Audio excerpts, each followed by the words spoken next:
Le mur de la peur est en train de tomber. Il chancelle sur ces illégitimes fondements. Et c'est vous, nos enfants, nos frères, nos sœurs, notre jeunesse debout, qui en brisez les fondations.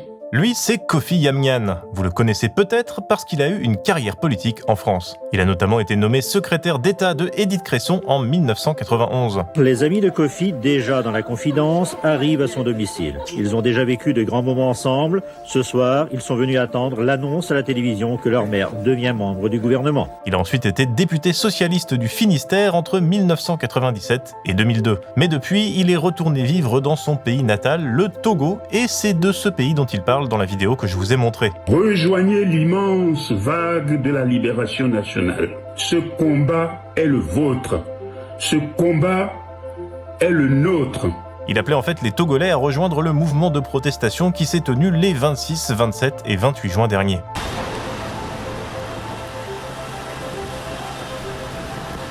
On en entend assez peu parler, notamment parce qu'une chape de plomb est tombée sur les médias au Togo.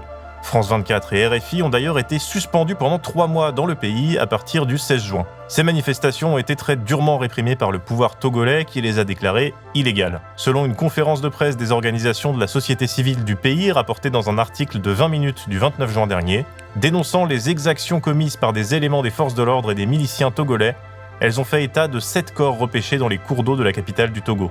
Elles ont également relevé des dizaines de blessés et plus de 60 personnes interpellées lors de 3 jours de manifestations de jeudi à samedi. Notre frère a été tué hier dans la lagune et c'est en cherchant son corps aujourd'hui que nous avons retrouvé 2 autres corps dans l'eau. Mais alors, que se passe-t-il au Togo ? Pourquoi tous ces morts ? Et pourquoi le peuple togolais continue-t-il à manifester malgré la répression ? Et est-ce que pour une fois, ça n'a pas de rapport avec la France ou la Russie ? La réponse à presque toutes ces questions, c'est tout de suite dans ces DDM.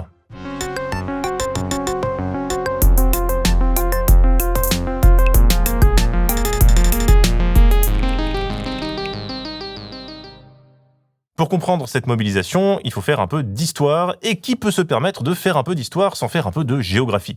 Sortons nos cartes. Le Togo est un pays d'Afrique de l'Ouest issu de la partie orientale du Togoland, colonie allemande partagée entre les Français et les Anglais suite à la Première Guerre mondiale. Comme le Cameroun, l'actuel Togo a été jusqu'à son indépendance un territoire sous mandat de l'ONU administré par les Français. D'ailleurs, si l'histoire du Cameroun vous intéresse, je vous invite à regarder la vidéo sur Pierre Messmer qu'on avait faite avec Modi. Si la France-Afrique existe encore aujourd'hui, si des régimes autoritaires favorables aux intérêts français sont encore en place, comme au Togo par exemple, un pays qui a une histoire assez similaire au Cameroun, eh bien c'est bien grâce à des hommes comme Pierre Messmer. Le Togo fait à peu près la taille de la région Grand Est et compte un peu plus de 9 millions d'habitants. Il a pour capitale Lomé. Et politiquement, le Togo, c'est compliqué. Enfin non, c'est simple en fait. La même famille est au pouvoir depuis un peu moins de 60 ans. Entre 1967 et 2005, c'était lui le président, Gnassingbé Eyadema, et depuis 2005, c'est son fils Faure Gnassingbé qui a pris le relais. Alors la vie politique togolaise a été traversée par tout ce que vous pouvez imaginer dans un régime autoritaire, entre emprisonnement ou assassinat des opposants et élections truquées, le tout avec l'indifférence bienveillante de la France qui reste assez proche de Lomé.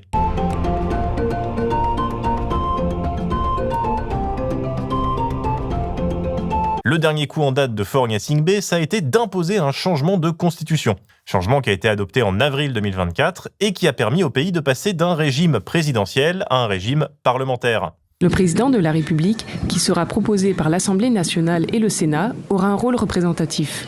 Quant au vrai tenant du pouvoir exécutif, le président du Conseil, il sera le chef de la majorité à l'Assemblée nationale. Il n'aura pas de limitation de mandat, mais pourra être démis de ses fonctions par l'Assemblée. Et devinez qui a récupéré ce poste de président du Conseil qui concentre les pouvoirs et qui lui permet de passer outre la limitation du nombre de mandats qu'avait le président de la République. Faure et Sozomna Gnassingbé jurons solennellement de respecter et de défendre la Constitution que la République togolaise s'est librement donnée. Oui, évidemment, Gnassingbé s'est fait nommer président du Conseil. Et au poste de président, désormais plus symbolique qu'autre chose, il a nommé Jean-Lucien Savy de Tomé, un ancien opposant âgé de 86 ans. Je lis là, il est croulant, il est au bord du précipice. On va aller le sortir de quelque part pour devenir président du Togo. Vous ne trouvez pas que c'est ridicule? On s'amuse avec notre pays. Faure Gnassingbé s'amuse avec le pays. On ne peut pas l'accepter. Comme le résument plusieurs collectifs de la diaspora togolaise dans un billet sur le club de Mediapart, ceci constitue une profonde régression. Selon les informations qui parviennent aux citoyens togolais de manière parcellaire, la nouvelle constitution confirme bien l'exclusion du peuple togolais et la concentration des pouvoirs au sein d'un parlement savamment choisi par le pouvoir en place. Un bel exemple d'un pouvoir despotique sous le vernis d'un régime parlementaire au Togo. Ce coup de force a conduit à des manifestations à l'appel des partis d'opposition au début du mois de mai 2025. Nous n'allons jamais baisser les bras en ce qui concerne la résistance face à ce coup de force. Et après, plus rien, mais plus rien pas très longtemps, parce que les 5 et 6 juin dernier, de nouvelles manifestations ont eu lieu à Lomé, et cette fois-ci, elles n'émanaient pas des partis d'opposition, mais de la société civile.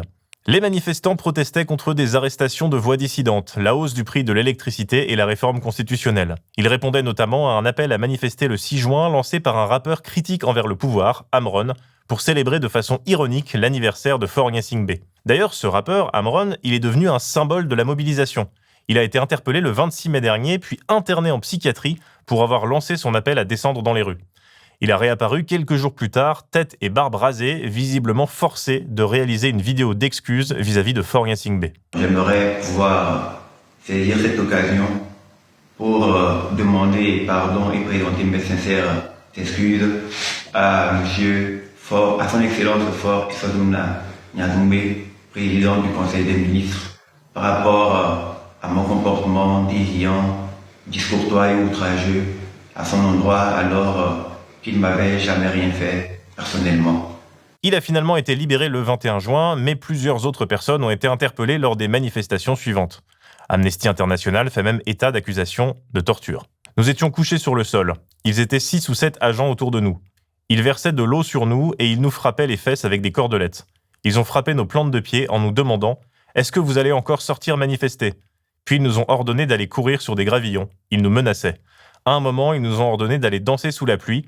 Ils ont ordonné à un manifestant qui avait été arrêté avec un mégaphone de chanter dans l'appareil éteint, a raconté l'un d'eux à Amnesty International. Et tout ça, c'est sans parler plus largement de la situation des prisons au Togo, notamment de celle de Lomé, surpeuplée et sans climatisation malgré la chaleur, comme le révélait une enquête de Caroline Chauvet-Abalo, publiée le 18 juin dernier sur Afrique 21. Ce n'est pas fait pour les humains.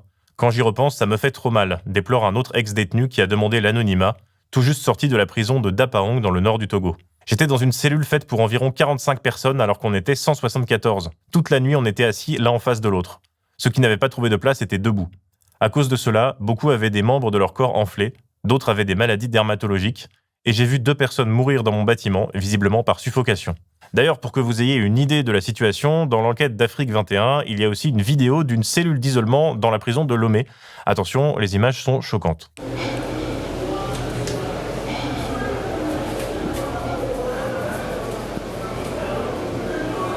Mais les Togolais ne manifestent pas que pour la libération des prisonniers, il y a évidemment plus largement la question du régime politique. Comme l'explique le penseur togolais Sename Kofi Agbodjinou, ce système maintient la société dans l'inefficacité et l'arriération.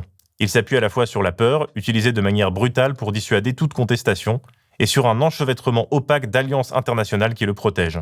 Peu à peu, cette emprise a étouffé chez les Togolais, jusqu'à l'idée même qu'un autre avenir est possible. Effectivement, on voit que le régime fait tout pour survivre. Le Togo reste proche économiquement de l'ancienne puissance coloniale. La France, c'est le second importateur au Togo après la Chine, et une quarantaine d'entreprises françaises y sont implantées. Mais le pouvoir, il essaye aussi de se rapprocher de l'AES, l'association des juntes sahéliennes plus proche de la Russie. Je vais vous surprendre.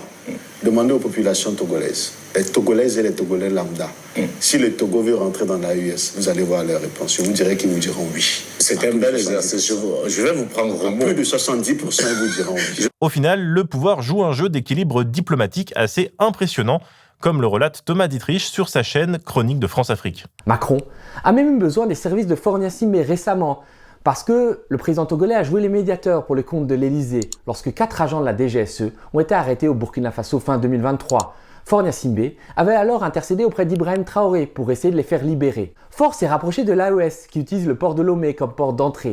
Il y a des mercenaires turcs qui combattent les djihadistes au nord du Togo. Mais après une petite brouille au début de l'année 2024, Faure et Macron se sont rabibochés et fait des mamours à plusieurs reprises, comme en commémoration du débarquement en Provence en août 2024, Ce flou diplomatique, il nourrit l'impression que le gouvernement est prêt à tout pour rester au pouvoir. Mais ce n'est toujours pas la seule cause des manifestations. Comme dans beaucoup de mobilisations à travers le monde, les Togolais sont aussi dans la rue à cause de l'inflation et de l'augmentation du coût de la vie, puisque le gouvernement a eu l'excellente idée d'augmenter le prix de l'électricité de 12,5%. La Ligue des consommateurs du Togo tire la sonnette d'alarme aux médias ici Lomé. Selon des analyses économiques, une augmentation des frais d'électricité pourrait entraîner une inflation de 10 à 15% dans les mois à venir. Cette situation pourrait rendre la vie encore plus difficile pour les familles qui voient leur salaire stagnant face à des coûts de vie en constante augmentation. C'est donc tout ça, les arrestations, le régime répressif, la hausse du coût de la vie qui ont conduit à cet appel à manifester de la fin du mois de juin, les dernières manifestations au moment où on tourne cette vidéo. Il y a eu de nombreuses mobilisations populaires dans l'histoire récente du Togo. La dernière, qui remonte à 2017, portait déjà sur une modification de la Constitution. La question est toujours la même, est-ce que celle de 2025 sera celle qui fera tomber le régime ? Du côté du pouvoir, on veut se montrer inflexible. Le ministre de la fonction publique togolais Gilbert Bawara menace celles et ceux qui voudraient descendre dans la rue. Il vaut mieux s'abstenir parce que vous trouverez face à vous l'État qui n'est pas dans une volonté de répression ou d'oppression de quelque nature que ce soit, mais qui est dans sa responsabilité de faire respecter la loi. C'est un comble de dire ça alors qu'il y a eu des morts, des blessés, des arrestations et même des enlèvements à domicile. La violence est telle qu'elle a même fait réagir le 30 juin la conférence des évêques du Togo, qui se veut être un genre de médiateur entre le pouvoir et le peuple. Après avoir suivi avec une profonde préoccupation, affliction et tristesse les événements douloureux qui ont marqué les journées du 26, 27 et 28 juin 2025, suite au fait d'une gravité inouïe, nous condamnons vigoureusement à nouveau ces violences inacceptables et insoutenables, quelles qu'en soient leurs origines, leurs auteurs ou leurs justifications. Un usage aussi disproportionné de la force pour réprimer une manifestation, fût-elle illégale, est simplement inadmissible. Le rappeur Amron, dont je vous parlais tout à l'heure, lui en tout cas, il reste optimiste. Après sa vidéo d'excuses imposée, il est revenu le 27 juin sur son arrestation dans un long texte publié sur TikTok. Il y écrit, notamment s'adressant au peuple togolais, « Votre détermination à exiger ma libération et ma réintégration ont brisé des forces et des volontés dressées pour ne jamais replier ni rompre. Vous avez par votre unique volonté brisé définitivement dans l'invisible les chaînes qui nous gardaient tous, Togolaises et Togolais que nous sommes, en captivité. » Voilà, si l'actualité nationale c'est déprimant, n'oubliez pas que l'international sera le genre humain.